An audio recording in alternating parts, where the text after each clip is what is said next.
the 2016 Farm Broadcaster of the Year Award. So we want to give her a hand for that. She's bowing her head because she's so humble. She's a 20-year member of that organization and was recognized for many years of service, the tremendous relationship she developed while reporting on ag events in eastern Nebraska, across the state, and throughout the nation. So please join me in welcoming Susan Littlefield.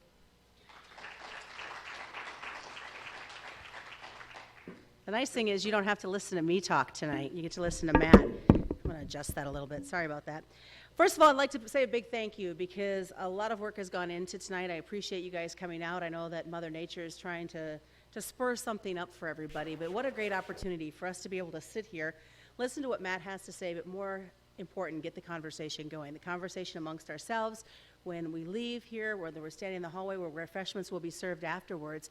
But it goes beyond that. It goes outside these doors, when you're at the grocery store, when you are sitting at church, when you're with friends and family, especially with the holidays coming around. It'd be a great opportunity to get that conversation going and talk about where food comes from and really what it does and affects us on a daily basis.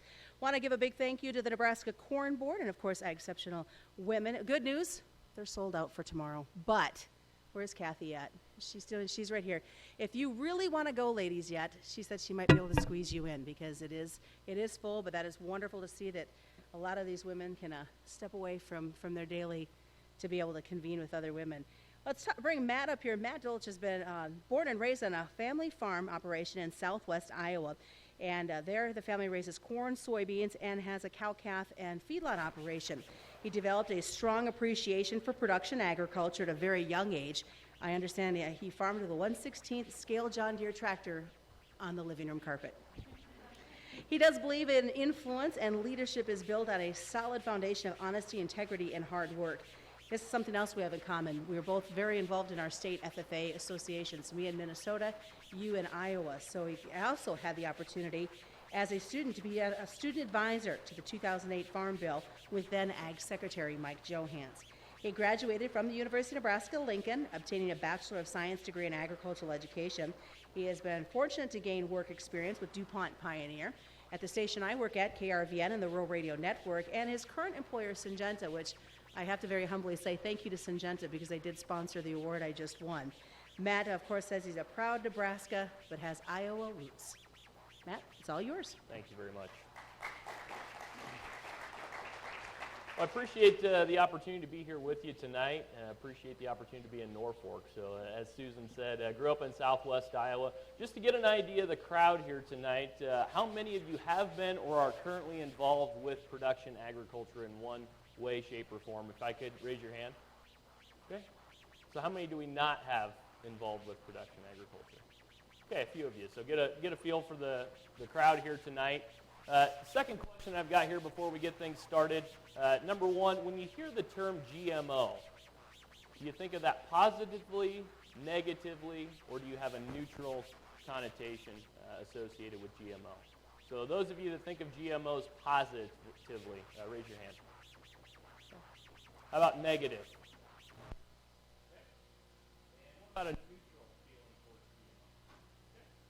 Appreciate the feedback. That'll give us an idea here as we get things started here tonight on what that looks like, how we can raise some questions that hopefully will answer your thoughts about GMOs, whether that contributes positively, whether that takes you from one side of the fence, neutral or the other, or maybe if you look at those negatively, maybe answering some questions for you and helping you to see what opportunities that we have in agriculture here to address those.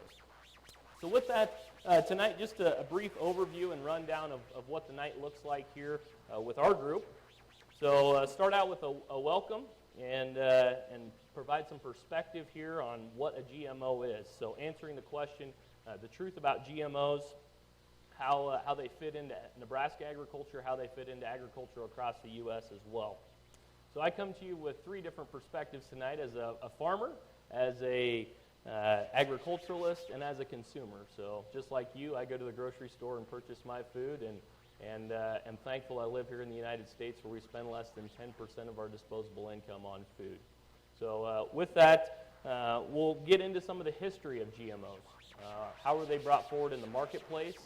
What they provide in terms of value to those three different segments of the industry, And then finally, talking about crafting our local message.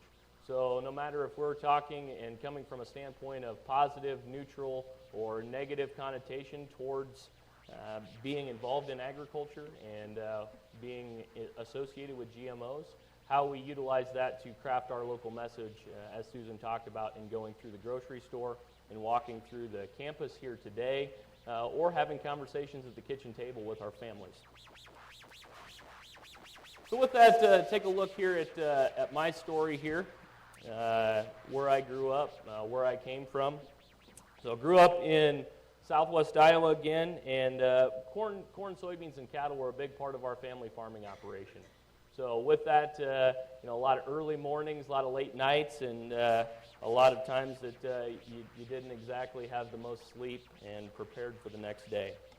So how did that relate to where we decided to move on with our career, moved to Nebraska? So came across the river from Iowa into Nebraska and attended the University of Nebraska-Lincoln, where I had experience meeting some of the commodity organizations throughout the state, the soybean board, the corn board, some of the beef producers, and the leadership in Nebraska agriculture.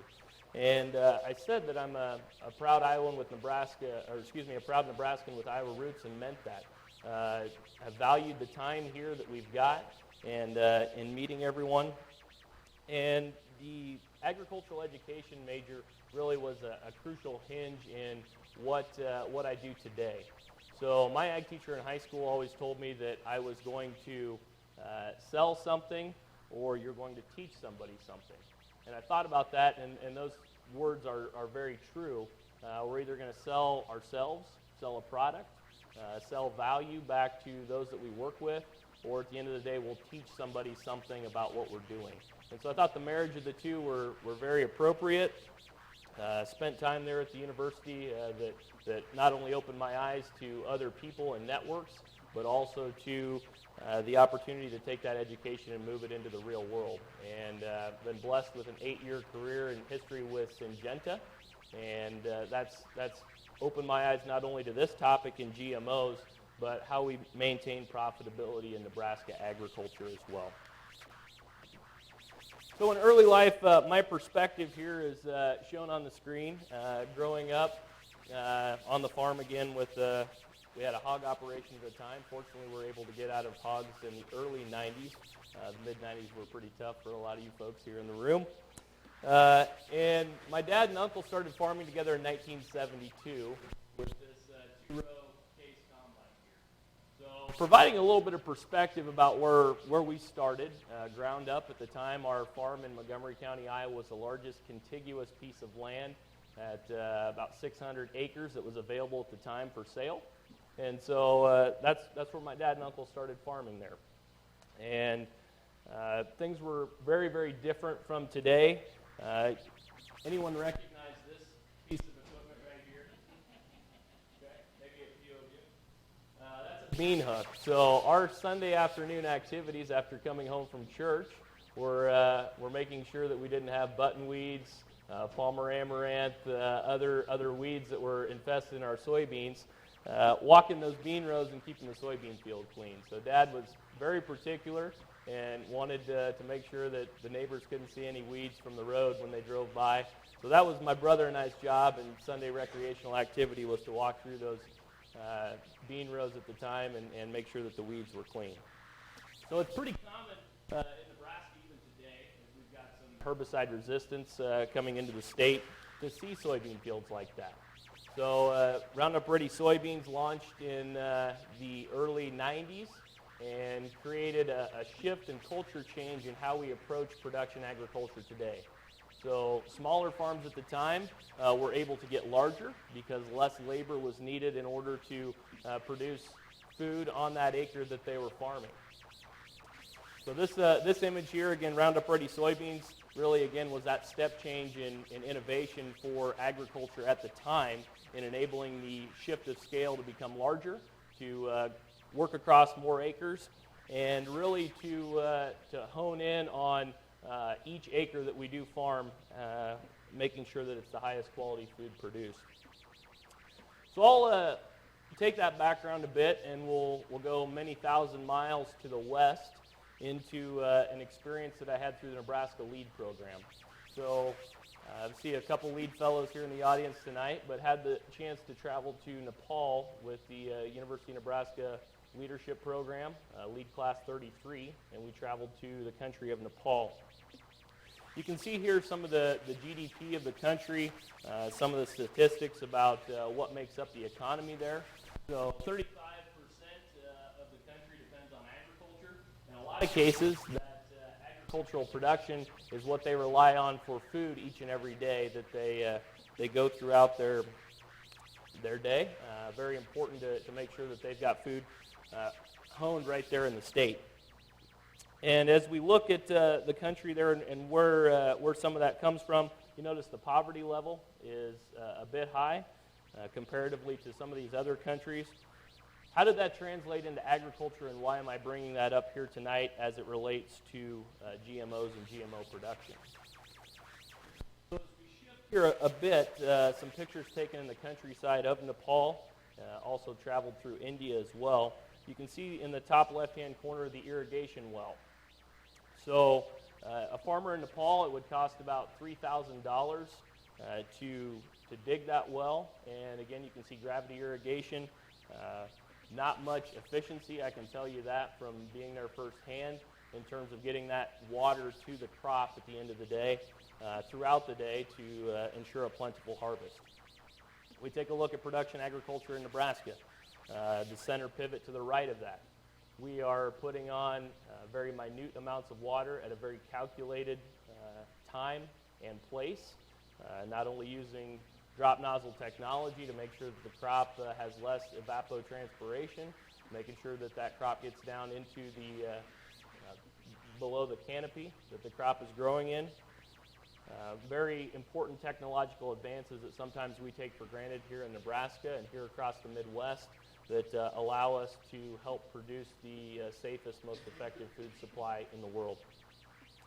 Shifting down a bit to the lower left-hand corner, so a lot of the countryside was littered with workers, people working in the fields to make sure that my activities on Sunday afternoon after church were not forgotten, working to make sure that the weeds were out of the fields, a lot of intensive cultivation of the seed and of the crop from the start of that plant's growth cycle all the way through the end in the harvest cycle. Fast forward to today, here across the Midwest, you can see here with the John Deere sprayer that's represented, GPS technology, precision agriculture. That's the steadfastness of what the American farmer and the Nebraska farmer is doing today. As a employee and partner with Syngenta here in the industry as well, some of the comments that I make will reference what I'm talking about in my experience and career with Syngenta. But overall, this is really a viewpoint of the three different standpoints that I talked about earlier. So as you look at the sprayer there, we're putting on 0.001% AI or active ingredient with that chemical on each plant. So we calculate down to the droplet size. We recommend different nozzles for that chemical application. Really much different than either walking through a field in Nepal with a wand sprayer that you're trying to calculate rate, distance, time, etc. to apply that chemical to the crop, or from a cultivation standpoint, certainly much more efficient. So we raise the question here moving forward, innovation, is that positive? What does innovation mean to me? Is that a scary term? Is that a term that means science is coming to my backyard? Does that mean I have a concern or a need to be worried about the food supply when I walk through the Hy-Vee grocery store aisles, when I walk through the Fairway grocery store aisles? What does that mean to me and my family? I think you have to step back here first and define what a GMO is. So as we define a GMO, biotechnology in plant agriculture has come to mean the process of intentionally making a copy of a gene for a desired trait from one plant or organism and using it in another plant. The result of that is a GMO or a genetically modified organism. So biotechnology, a term that was introduced to me in high school, and certainly have come a long ways in the development of what biotechnology is what it represents, and how it impacts each one of us here in this theater tonight on a daily basis. So the history of GMOs. They were certainly around before my days in high school, and you can tell here, GMOs were actually developed about 10,000 years ago. So in the 1700s, farmers began crossbreeding plants. They started working with plants because they knew that scientific gain led to a better plant down the road that they could utilize to harvest more crop and more yield. When we ask Nebraska farmers today why they like, appreciate, respect, or want GMOs to be utilized in their fields and in their farming practices, it's not necessarily the GMO. That farmer wants more yield. So producing more with less on the acre, with less resources that they have to work with, and making sure that their cost of production, that their balance sheet, all those things are in line. And if GMOs can be a practice to help gain that opportunity to stay in business for another year, to make sure that the cash flow is black and not red, that's a decision that the farmers have made, a farmer has made, myself included. So as you look at GMOs and really their impact in agriculture with corn and soybeans that we see today, starting in the 1990s with Roundup Ready soybeans, and then moving forward into Roundup Ready corn products. Certainly the benefit there was from a labor standpoint and being able to cover more acres with less resources. But at the end of the day, when we looked at weed management cycles and other things, we do have some issues with resistant weeds that we're working with today. So how do we always improve and make our farming practices better? How do we make our land better, take care of our resources more effectively? In order to do that, I think we've got to take a look at the perspective from each one of our shoes here. So as you look at someone else's shoes, whether we're sitting here as a consumer represented by the tennis shoes in the lower right-hand corner, whether you're represented by the agribusiness shoes there in the middle of the page, or the farm work boots in the top left-hand side. I think you really have to step back, no matter if you're in that neutral, positive, or negative position towards GMOs and what they bring to the table, no pun intended, and talk about what does it look like through someone else's eyes. So I'll start here with the perspective of the American farmer, the producer, and really farmers across the world. So biotechnology improved crops. From a farmer standpoint, I'm looking at increasing farm productivity for him or her on the farm. I'm looking at important environmental benefits. So again, made the comment several times tonight, but growing more with less, being able to cover more acres with less resources, and really being more precise, defined, and actionable at the farm gate. What do I mean by that? Again, ensuring that I know exactly how much herbicide, pesticide, chemical that I put on the crop, at what time, and tracking that all the way throughout the growing cycle and the process. As I look at additional benefits, so resistance management strategies. So in working with seed companies, we don't come to the marketplace with one trait or technology anymore in order to not only meet strict EPA requirements, but also to make sure as a farmer that that technology is available for years and years to come, and I don't have to go back to the bean hook in the soybean field to remove the weeds.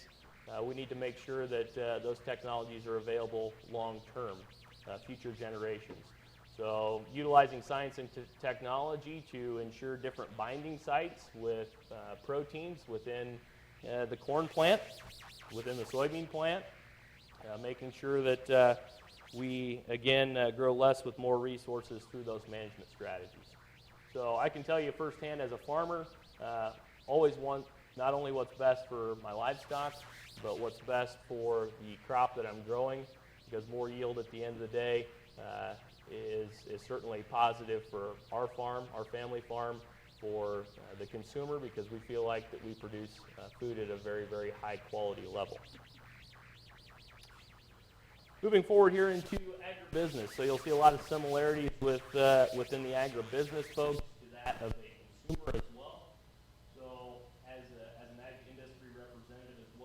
increasing farm productivity is the main objective.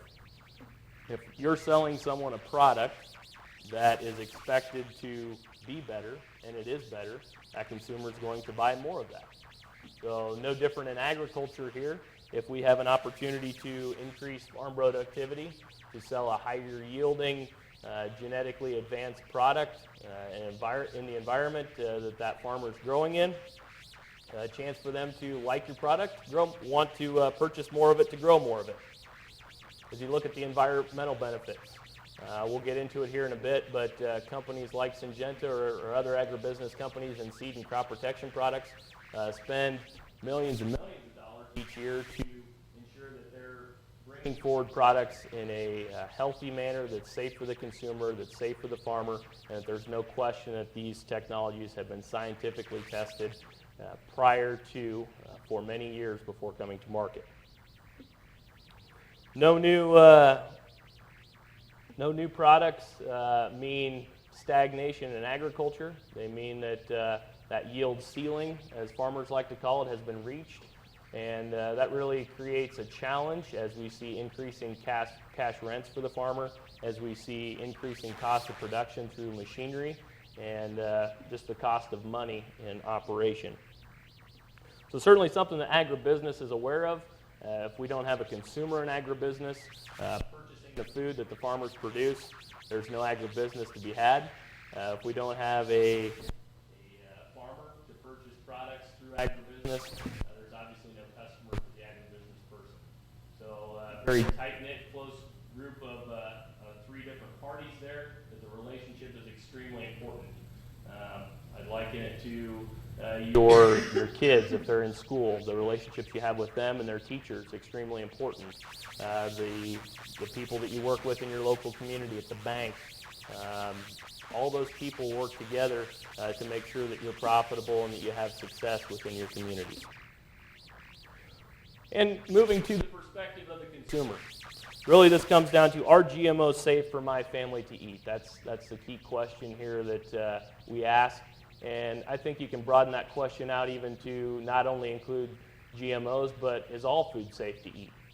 So if we're thinking about food at the grocery store, how is it produced? How is it brought to the table? Those are valid questions that I think farmers today continue to work to help answer, to make sure that the consumer is informed. But when we look at the science behind GMOs specifically, in a baseline of 20 plus years of research data, 900 studies and publications examined throughout that process, what questions do we have following that? No new allergens from GMOs, I think another important one that's brought up here in the news many, many times. And then also, nearly all foods today are modified through some sort of selective breeding. So we have to go back to that original definition of GMOs to understand what is a GMO and what impact does that have on my food.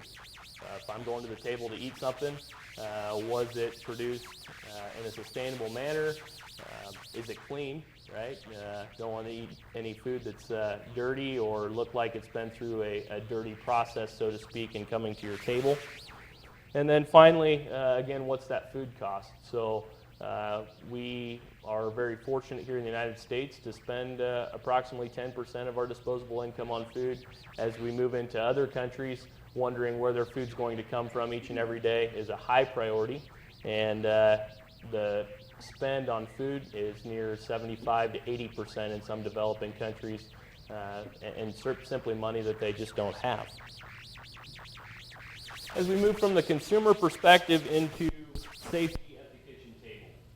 So as it relates back to GMOs, in researching the topic here and taking what we've learned throughout the ag education cycle and what we talk about in the industry, GMOs available today are as safe as their non-GMO counterparts.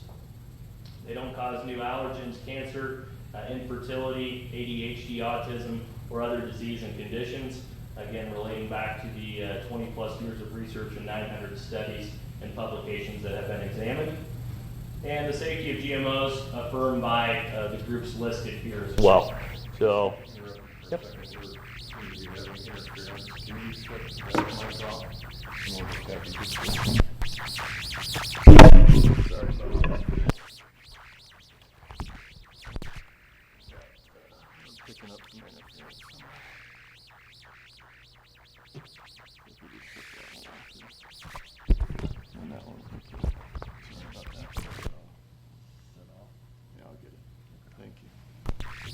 right, we'll try again. Sorry about that, folks.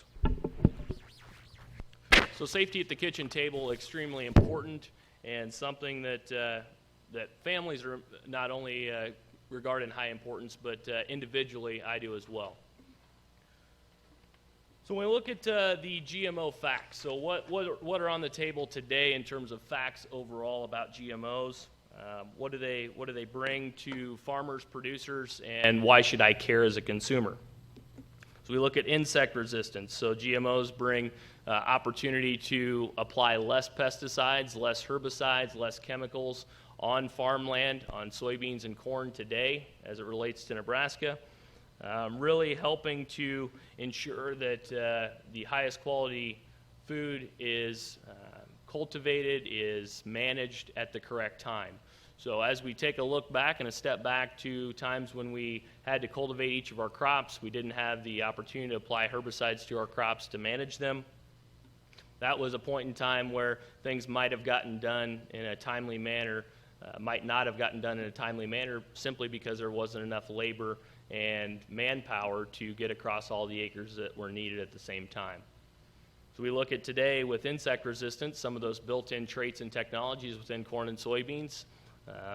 Vegetative insecticidal protein, Agrosure Viptera, for example, eliminates 14 above and below ground insects and pests without having to apply 9 or 10 different chemicals across that same crop.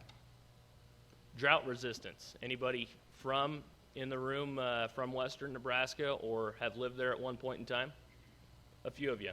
So know the challenges of water in those geographies, making sure that those farmers can maintain profitable production on their farmland with less and less water each and every year, each and every day, each and every month. The list goes on.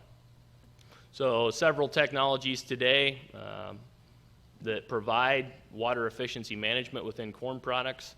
You drive by on the road and you see a farmer in the field looking at his corn and the corn's rolled up. Not necessarily a bad thing. Could be a defense mechanism within the plant to maintain or retain some of that moisture. But at the end of the day, the farmer does care because stress on the plant does have an impact towards yield. We talk about other opportunities as well with herbicide tolerance. Again, less times across the field with very, very calculated amounts of chemicals applied to the field that are metabolized by that plant a long time before that plant or food gets to the kitchen table. So I think that's an important fact as well. Similar to livestock, when you give livestock a shot because they're sick or ill, there's a withdrawal time there before we bring that to the market or it's available to be brought into the market. Same with plants. There's withdrawal times, very specified label instructions on how, when, and how much of each chemical can be applied to the crop within the field. And it's important, I think as a farmer's perspective, working with farmers each and every day, they take that very seriously. So as we look at application of those products, farmers know, they care, they want to ensure that the food cycle is preserved, and so they do watch how much, what time, and when chemicals are applied. Same with insect technology in seeds. When you plant a genetically modified seed, a farmer signs a stewardship agreement committing to maintaining the refuge of that, so making sure that we don't develop insect resistance within that crop that they're growing. So just another step that the farmer commits to ensure that sustainable production is happening not only from their farm, but all the way to the table. And then finally, disease resistance and enhanced nutritional profile. Get into a couple products that were made possible in today's world that have saved lives. And that really not only impacts us here in these seats because we've had plenty of food and in many cases to eat throughout our lives, but as you get into some of those developing countries where they might not have been as fortunate in their lives, where this has really made a big difference. So what's the world view of GMOs and GMO production? This is a 2014 data point where GMOs are grown, imported, and or used in field trials within 70 countries. You can see there are some areas that have not welcomed in GMOs, and as a farmer I'm here to say, as a consumer I'm here to say, and as an agribusiness representative here to say we're in a global market. A global market that impacts food prices, commodity prices, cost of production, and those costs aren't ebbing and flowing at a low rate of speed either. Limit up, limit down, 30 to 40 cent swings in livestock production, in crop production, very common in today's marketplace and society. What does that mean? It means a lot of risk for the farmer, a lot of risk for the agribusiness person, and a lot of risk for the consumer when they go to the grocery store. How much is my beef, my steak going to cost this week? How much is my pork going to cost this week? All those different things play a big role in what that labeled price is at the supermarket at the end of the day. So as we look at some of these markets, we know that with science and technology continuing to ramp up to make agriculture more efficient, how do we work to educate everyone and help them to tell their local story about how you feel about GMOs, how GMO production helps you, or if you've got questions about it, how do you answer those questions so that the story is positive moving forward. Looking at genetically engineered food and the adoption of it, you can see here that soybeans make up nearly 100% of that curve or that chart through 2016. That was the first introduction into the market that I talked about with Roundup Ready soybeans in the early 90s. You can see there in 1996 is really when that data was starting to be calculated, and moving all the way up into 2016, nearly 100% of the planted acres for soybeans are herbicide tolerant or Roundup Ready, for lack of a different term there, glyphosate tolerant. You can see that corn as well, BT corn, which would be insect-resistant corn, helping to maintain profitability there for everyone involved, keeping the food costs lower, as we know that corn's a big part of the diet, not only here in the United States, but worldwide. That growth curve started to move forward there in 2006 as well, and that's really at the point in time where that stewardship and that weed management conversation really came into play. So you look at in the south there, herbicide-tolerant cotton and BT insect-resistant cotton as well started to be a player within this space. I'll use corn for an example. That seems to be the easiest one for us to recognize here in Nebraska. But plants planted at corn plants planted at 30,000 plants per acre. You save 3 kernels per ear. That's basically a bushel of corn that you're saving across the field overall. So a bushel means a lot, not only to the farmer, but that person that might be hungry at the end of the day that didn't have food for themselves to eat. Moving forward here into the GE adoption of corn, you can see that the stacked BT and herbicide-tolerant traits that I talked about here, that was a big deal here for agriculturalists, for farmers, for producers here in the Midwest, because again, that's stewardship, helps to maintain the efficacy of those products, make sure that they're available and utilized for many years to come. So without the stacks here, with not only insect traits but herbicide-tolerant traits, certainly those technologies would be available for a lot less time. So the life cycle of those would be maybe 3, 4, 5 years versus 15, 20 years and down the road. So as you can see here, we do have options here still in 2016 of herbicide-tolerant only products or insect resistance products in corn, although that's a very small percentage. So farmers, ag industry folks took the avenue that these products, in order to keep them in the marketplace, to make sure that they're efficacious on insects, on weeds, and to produce a higher quality food, we're going to work to stack those products together. So what does it cost to bring these traits and technologies to the marketplace? Certainly there's a cost. It takes many years for sure.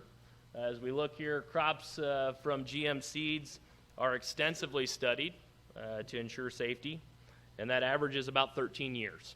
So 13 years to bring a GM product to market on average, and the cost is about $136 million.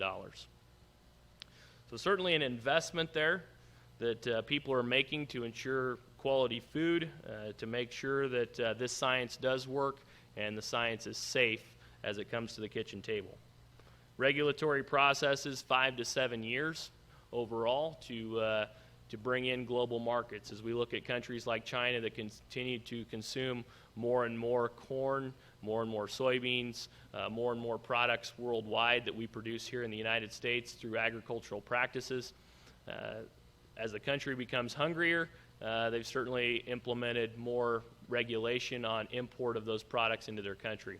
So telling the story not only in our local community, but to other countries through trade missions, through the Nebraska Corn Board, through the Nebraska Soybean Board, all those things play a key part in helping to tell the story as we talk and make demand for agricultural products made here in Nebraska. So 90 government bodies review globally GM crops as they come to market. That number also continues to go up, and scrutiny on GMO products continue to go up as well, just to ensure the safety as committed to by the farmer, as committed to by the ag industry professional, and as the consumer demands, customer at the end of the day. Biotech trait development here. You can see again reinforcing some of that cost, what that cycle looks like, the research on the front side of biotech trait development, and then the regulatory component of those years as we come to market. So we've seen an increase in that time over the past several years, increasing that average to 5.5 years per trait or technology coming to the market.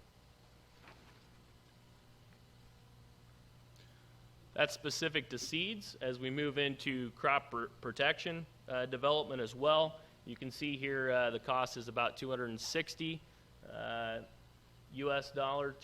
million US dollars to bring a chemical to the marketplace. There actually hasn't been a new active ingredient introduced for the U.S. farmer in well over 10 years. We've really moved to utilizing technology that we have sound science conducted on in order to stack that similar to seeds and use multiple modes of action to control weeds and pests that are problems in the field. So as we look at stewardship environmentally, 20% population increase by the year 2050. We've all heard that story. We hear it each and every day in the agricultural world. If we're not in the agricultural world, maybe we haven't heard that, but certainly something that, as we talk about bringing food to the table, becomes more and more important. 51 million less acres of land estimated coming forward here that we're working with, and that really creates a challenge for producers. So how do we grow more food with less land available for farming? Keeping pace without GMOs, we'd need 22 million more acres of corn grown each year and 19 million more acres of soybeans just to keep pace with the less amount of land that's available.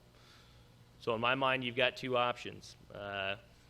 Do we go down a path that's science-driven? Do we look at how GMOs can play a part of our technology in today's world?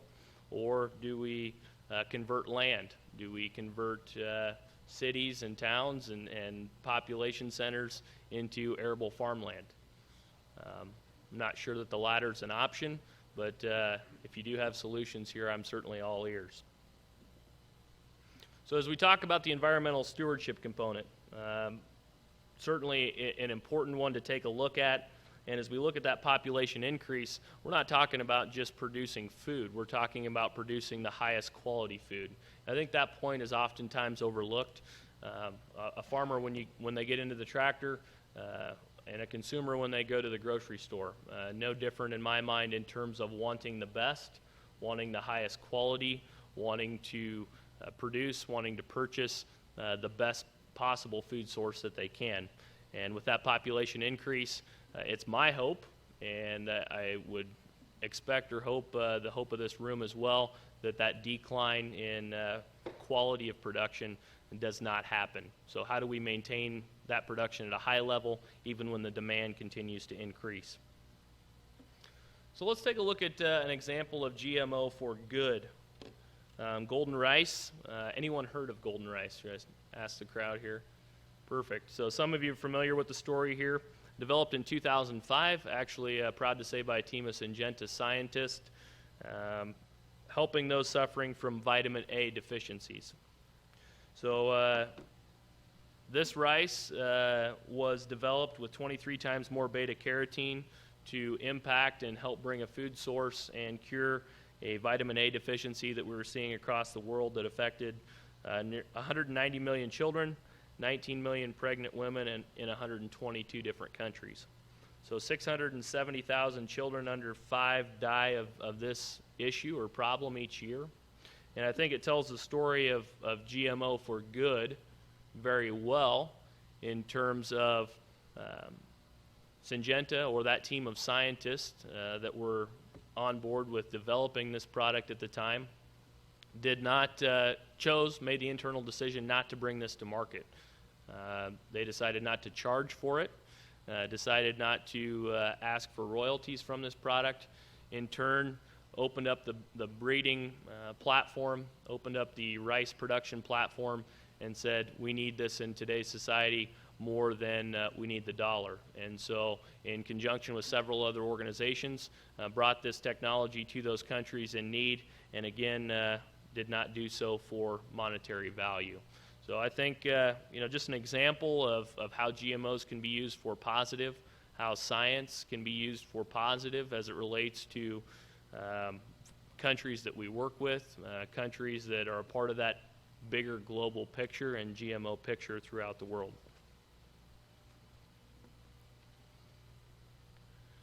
So as we move forward outside of this room today, it's my ask that as we think about our communities at home, what is our message?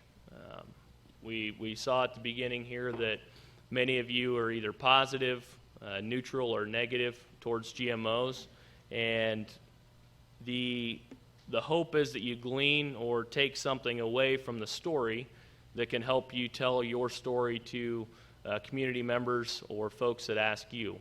So as we tell the story of agriculture, as we tell the story of GMO production, that you don't have to wonder. I think that's where the question comes in many times when people sense fear in your voice when the term GMO comes into the equation.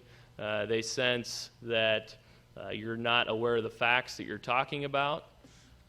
How do you support your facts? How do you support your standpoints, your beliefs confidently, with passion, and understand that many of us are here for the same thing, to have and produce the highest quality food available? So I challenge you to think about that. We've got time for a few questions here. I'll open it back up to Susan, and then we'll close out after the opportunity for the floor to ask questions here in tonight's presentation. Let's give them a round of applause.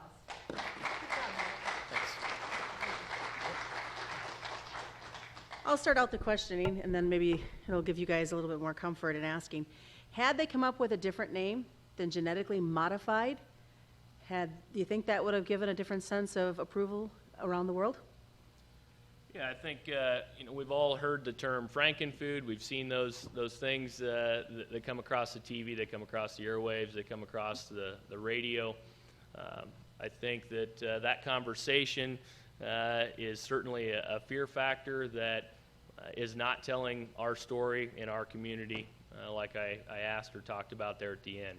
So we need farmers some of you are sitting here in the room today to talk about how you produce food very precisely, with precision, with calculation, ensuring that you not only produce the highest yield that you can on the acre that you're working with, but you're doing that in the most efficient way possible that's safe for the consumer.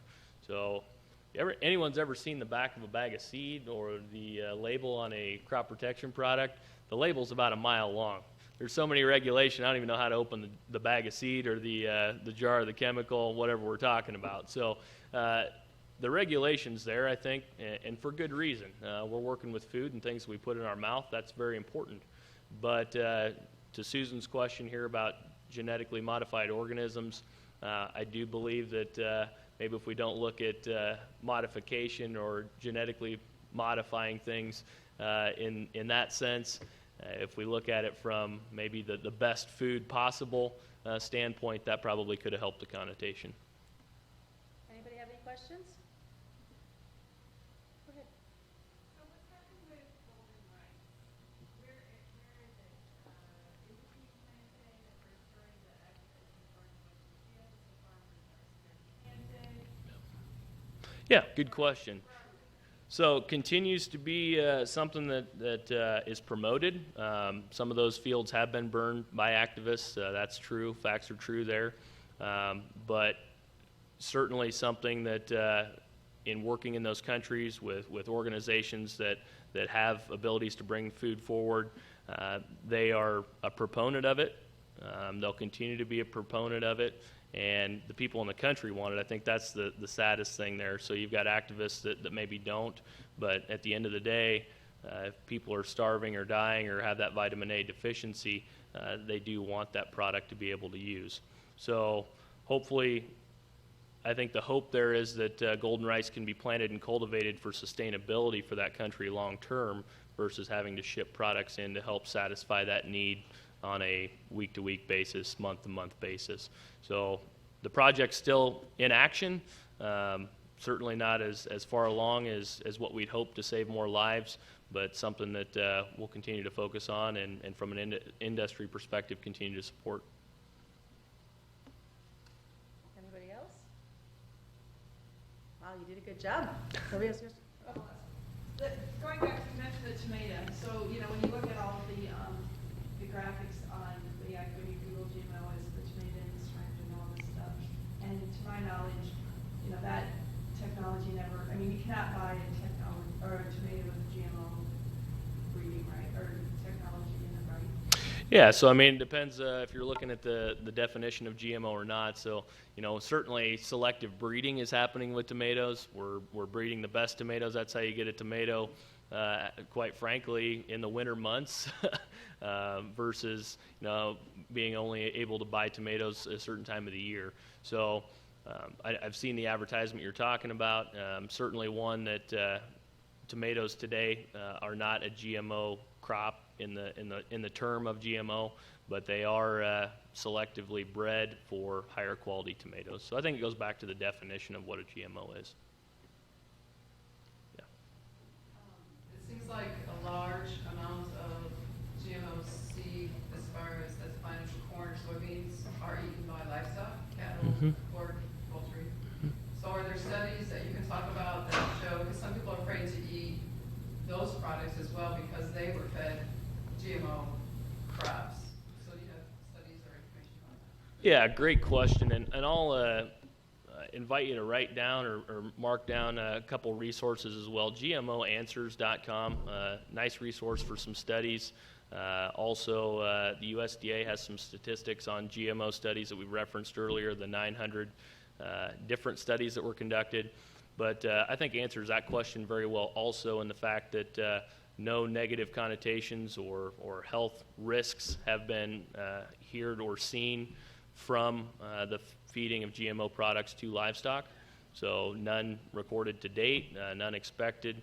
We see that continue to advance from a technology standpoint, utilizing the University of Nebraska-Lincoln, for example. They're doing a study right now on alpha amylase enzyme corn that has been very effective at increasing the production of ethanol in the state of Nebraska, more with less, and doing that in livestock as well. and we've seen actually increases in the quality grade of beef, a whole quality grade, and then also reducing feed costs by about $20 a head for the farmer. So I think we'll continue to see more GMO type opportunities with the relationship between plants and livestock. And again, to date, through those 900 studies, no documented negativity or poor outcomes from feeding GMO to livestock. Any other questions? Matt, if you were confronted by a person who was very anti-GMO, do you have a good suggestion for how we might talk to that person? Yeah, good question. So how would you approach a situation if you're confronted by someone that's negative towards GMOs? I don't know, Dr. Hansen might not agree, but my first idea is always to listen, so he never saw me do that in class, but probably something that's important to do. Listen, I think, and make sure that you're truly understanding. I think a lot of people come at you with emotion, and it's easy to get riled up, excited, talk loudly, raise your voice, all those things. And I think we do that because we're passionate about the business, right? We're passionate about agriculture. We're passionate about what our husband or our wife does on a day-to-day basis. And those things are important because they're our lifeblood. But I think also on that same front, those can be some of the most negative things in how agriculture is viewed in the public eye or in the marketplace. So step back, I think, first and foremost, listen to what that person's saying. And in many cases, we're not going to change, or you're not going to change their mind through that short conversation in the grocery store. So I think, to me, it's about the relationship. It's about acknowledging yourself as someone that's involved in production agriculture, so that they can see that you're a live person. You know, you're not a technology screen. You're not somebody that's 1,000 miles away in a robot farming a field somewhere. So I think it's being personable, shaking hands, the same things that our country was founded on, and having a conversation with them. And then once we've listened and taken in some of that information, I think it's also okay to respectively offer a couple key points or examples of production on your farm and how you bring production to the marketplace. And I think probably the two biggest points are that you care about the food that you eat as well, and you care about the job that we do to help bring it to the table. So probably those two key points are the ones that I'd bring forward in having that conversation, and I'd always thank them for their time. Yes? I've had people say that our systems don't digest genetically modified organisms as the same as they would as a non-GMO. Is there any truth to that? Or? Livestock or people? Okay. No, in the studies as well, I don't have the specific data on that one, but no digestibility changes from GMO products as well. And again, I think, there's a lot of conversation around that because everyone thinks all the food that we eat is GMO. And there's really only 9 crops across the world that currently are GMO. Probably the next one will be GMO wheat that's being studied at the current time. That's not expected to hit the market until 2020, but that one could be the next big player that's coming forward. But no negativity from those 9 different crops, GMO crops, in relationship to digestibility. Many of you remember when BT corn was first launched, some conversations around reproduction in beef cattle. That theory has also been disproved. No issues with cows breeding back after feeding on corn stalks and grazing on corn stalks throughout the season. So people or livestock, no negative action.